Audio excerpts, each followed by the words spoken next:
айтсаңыз деги эле бизде парламентаризм орду бүгүнкү күндө парламенттин абалы кандай? Куткан кечиңиздер менен урматтуу телекөрүүчүлөр. Эми жана сөз башында айтпадым беле мен, жок нерсени талкуу кылбайлы депчи. Парламент деген түшүнүк жок да бүгүн тилекке каршы биздин Кыргызстанда. Эгер ошол Сапар Исаковду аны кызматтан бошотуу же ишеним көрсөтпөө жөнүндө эмес, Сапар Исаковго Кыргыз эл баатырын берүү жөнүндө сунуш киргизсе деле 105 депутат колдоп бермек. Кеп эмнени талкуу кылып атканда эмес, кеп кантип талкуу кылып атканда. Эгер аны кетирген болсо, анда бир 7 ай башта кетириш керек эле. Баягы Кумтөргө келишимге кол койгондугу боюнча. Бизде жасаган иши үчүн кетирбейт. Бизде керек болуп калды деп кетирет. Ушундай керек болуп калды деген. Тилекке каршы ушундай. Андан башка деле өкмөттүн алишем иштери толтура. Мен кезинде ушул өкмөттү жогорку кеңеш дуулдап, шайлап бергенде айттым эле, ай кокуй, өкмөттү пионерлер үйүнө айландырып алды булар деп.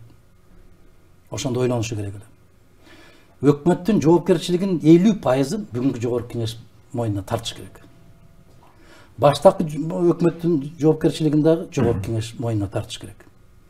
Булар шайлап бере берет. Кетириш керек десе, кайрадан эле бир атанын балдарындай болуп чуркап барып кетирип бере берет. Буларды макташ керек деген болсо, бир атанын балдарындай болуп мактап бере берет.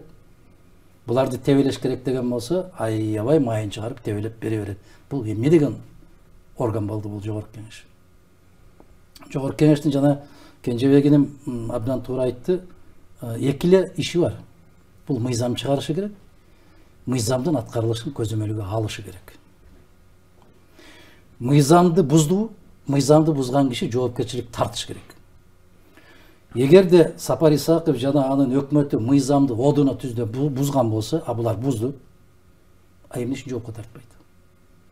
Бизде эмне деген болду? Сен барып анча-мынча ишиңди иштеп ошол жерден иштеп ал дагы, анан кийин кокустан көрүнүп калсаң, анан биз иштен бошотуп коебуз, анан жүрө бересиз. Жоопкерчилик кайда? Дайындаганды эми үчүн дайындайт? Кайсыл элге көрүнгөн кызмат үчүн дайындайт? Кандай тажрыйбасы бар үчүн дайындайт? Аны да сурашпайт. Бошотуп атканда эмне үчүн бошотосуң десең, аны да сурашпайт. Ошондуктан бул жогорку кеңеш, парламент деген түшүнүк бүгүнкү күндө аябай эле өзүнүн баркындагы, кадырындагы, ордундагы кетирип бүттү.